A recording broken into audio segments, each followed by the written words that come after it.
2009년 1월 7일 무대잔이하사야도 최유민 인터뷰 본문입니다. 힘을 주지 않고 관찰해야 무아에 대한 이해가 생길 수 있다. 윗바사나 수행을 하기 위해서는 견해가 바르게 되어야 하고 지켜볼 줄 알아야 한다. 그리고 마음가짐을 바꿔 주어야 하고 지혜로써 봐야 한다. 전에는 내가 보고 내가 듣고 내가 먹고 내가 마신다고 생각했다. 지금은 들리는 것이 일어나고 보이는 것이 일어나고 마시는 것이 일어날 뿐이란 것을 알게 되었다. 이것들은 모두 원인이 있기 때문에 그런 결과가 일어나는 것이다. 일어나는 것은 그냥 저절로 일어나는 것이 아니다. 그것이 일어날 원인이 있기 때문에 일어나게 된다. 소리도 바깥에 있는 대상이 아니다. 저기 있는 저 소리를 듣는 것이 아니다. 소리가 귀에 왔을 때 귀에서 듣는다. 내 안에서 듣는 것이다. 소리를 듣고 방향을 생각하니까 저기에서 온다고 생각하게 된다. 마음을 보는 힘이 좋아지면 소리가 마음속에서 들린다. 소리가 저기에서 온다고 하는 생각을 없애야 하는 것이 아니라 왜 그렇게 생각하게 되는지를 알아야 한다. 어떤 일을 할 때 상이작용한다. 계단이 있을 때 높은 계단도 있고 낮은 계단도 있다.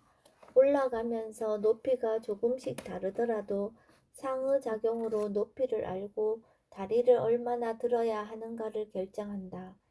그냥 걸어갈 때에도 장애물이 있어서 보폭의 조절이 필요할 때 상해작용으로 거리를 생각하고 다리를 얼마나 벌려야 할지를 결정한다.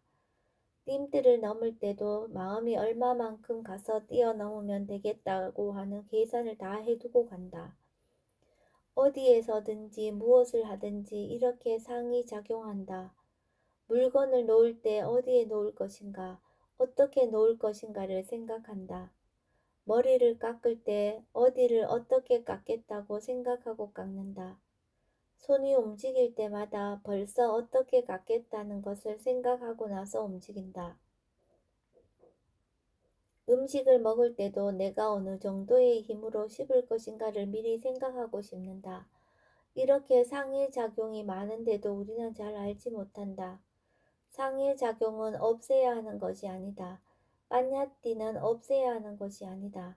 단지 상해작용하는 것을 알아야 하고 그것이 빠냐띠라는 것을 알아야 한다. 만약 빠냐띠를 없애야 한다면 살 수 없다. 수행을 계속해 나가게 되면 좌선과 경행의 수행 상태가 같아지게 된다. 대상도 똑같고 마음도 똑같아. 나와 관계된 일에는 항상 마음이 들뜨게 된다. 지금의 수행 상태가 좋다고 생각하면 마음이 들뜨게 되고 긴장하게 된다. 도사는 단지 도사일 뿐이라고 생각한다고 해서 도사가 사라지는 것은 아니다. 도사는 단지 도사일 뿐이라고 이해했을 때 도사는 사라진다.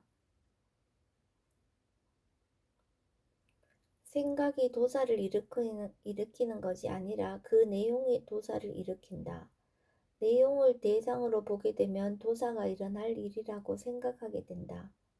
그런데 단지 생각이라고 알면 도사가 일어나지 않는다. 생각은 자기 일을 자기가 할 뿐이다. 마음이 바뀌면 생각의 영향도 변한다. 전에는 도사가 일어날 일이라는 생각으로 생각의 내용을 보니까 도사가 일어났다. 지금은 생각은 생각일 뿐이라고 아니까 도사가 일어나지 않는다. 생각을 마음이라고 안다면 거기에 이미 지혜가 있다. 수행하지 않은 사람은 생각이 일어나면 그것은 도사가 일어날 일이라고 생각하고 도사를 일으킨다. 그 내용을 보기 때문이다. 그런데 수행하는 사람은 생각일 뿐이다. 대상일 뿐이다. 마음일 뿐이다. 라고 안다. 내가 들은 것도 있고 체험해서 안 것도 있어서 마음이 일어났다는 것을 알게 되니까 도사를 일으키지 않는다. 생각을 대상으로 볼 수 있으면 대상을 알 때마다 사티 사마디 지혜가 날 수 있다. 사람들은 수행 중에 생각이 일어나는 것을 두려워한다. 그것을 대상으로 보지 못하기 때문이다. 그리고 무조건 생각은 나쁜 것이라고 생각해 왔기 때문이다. 느낌은 사실 모두 우백가이다. 그러나 마음이 도사일 때는 두카의 느낌이 되고, 마음이 로바일 때는 수카의 느낌이 되고, 마음이 모아일 때는 우백가의 느낌이 된다. 양쪽을 다 봐야 바르게 보는 것이다. 어떤 사람의 좋은 점과 나쁜 점을 모두 알아야 바르게 아는 것이다. 그러나 그 사람의 나쁜 점을 말할 때는 삿대를 잘 두어야 한다. 도사가 있을 수 있다. 중요한 것은 정직해야 하는 것이다. 하는 것이 옳지 않은 일은 하기 싫어져야 한다. 옳지 않은 일을 했을 때 후회와 두려움을 느끼는 것은 좋은 것이다. 다음에 다시 하지 않으면 된다. 그러나 너무 심각하게 후회하거나 죄책감을 크게 느낄 필요는 없다. 지혜의 힘이 약하면 그것을 한쪽으로 몰아버린다. 그래서 후회하고 계속 자신을 학대하게 된다. 어떤 생각으로 어떻게 하고 있다는 것을 아는 것이 중요하다. 마음을 알게 되면 좋은 쪽으로 가게 된다. 이것은 당연한 것이다. 어떤 사람이든지 똑같아. 스님이 되면 좋은 스님이 되고, 제가자이면 좋은 제가자가 된다. 크리스천이 수행하면 좋은 크리스천이 되고, 무슬림이 수행하면 좋은 무슬림이 된다. 마음이 좋아지면 좋은 사람이 된다.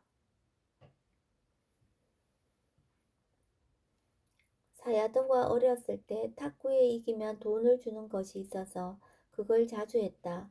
그러다가 선수로 대회에 나가게 되었다. 어떤 사람들은 이미 이름이 있는 선수였는데 사야도는 처음으로 나가게 되었다. 그러니까 이기고 싶은 마음이 하나도 없었고 단지 공이 오면 쳤다. 아무런 생각이 없었다. 이겨도 상관이 없고 져도 상관이 없다고 생각했다. 그러니까 챔피언이 되었다. 챔피언이 되니까 그 다음부터는 떨어질까 겁이 났다. 이미 능숙했기 때문에 그렇게 할 수 있었다. 마음에 다른 생각이 전혀 없는 것이 필요하고 능숙한 것이 필요하다.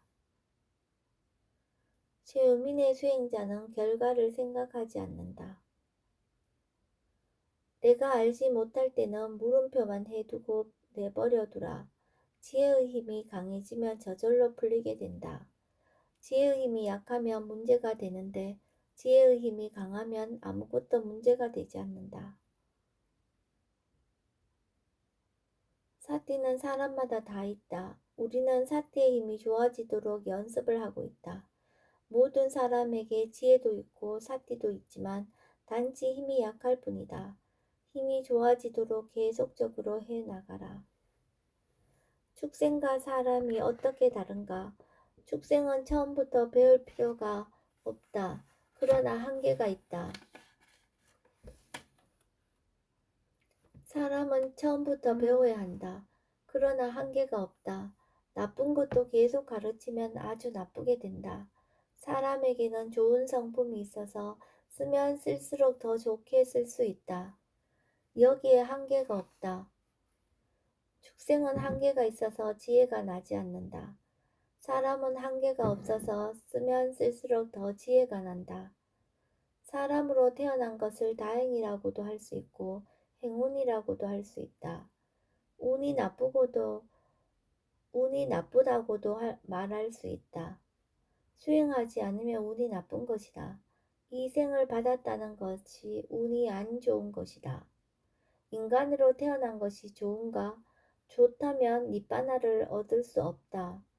지옥과 축생 중 어디가 더 좋은가? 축생과 인간과 천상은, 인간과 무색계는 어디가 더 좋은가? 31개 가운데 어느 곳에 태어나더라도 좋은 것이 아니라는 것을 알아야 니바나와 더 가까워질 수 있다. 천상 사람은 지혜가 수승하다. 그러나 환경이 너무 좋기 때문에 수행해야 한다는 생각을 잘 일으키지 못한다. 인간계에서 수행하던 것을 그대로 천상에서 할 수 있다면 마음이 깨끗하고 지혜가 있기 때문에 빨리 법을 얻을 수 있다. 부처님이 하장터에 가서 법문을 하셨는데 인간과 천인과 셋계 천인이 와서 법문을 들었다. 그 가운데 천인들이 가장 많이 법을 얻었다고 한다. 그들은 하늘에 있기 때문에 법을 듣기가 어려워서 그렇지 법을 듣기만 하면 빨리 얻는다.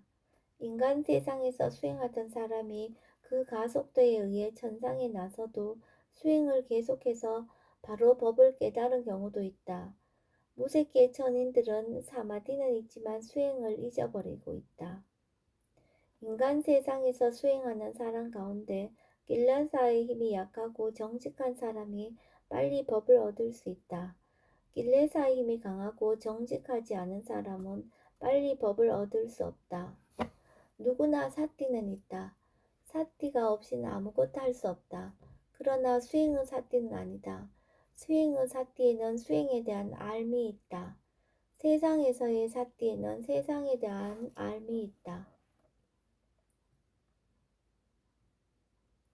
자연의 이치를 자연의 이치로 알고 있는 것을 있는 그대로 보고 나다, 너다 라고 생각하지 않고 어떤 원인으로 인해서 어떤 결과가 생긴다는 것을 이해하는 것이 무아를 이해하는 것이다. 내 자신을 돌아봤을 때 이 모든 몸과 마음의 현상이 자연의 이치일 뿐이란 것을 이해하는 것이 무아를 이해하는 것이다.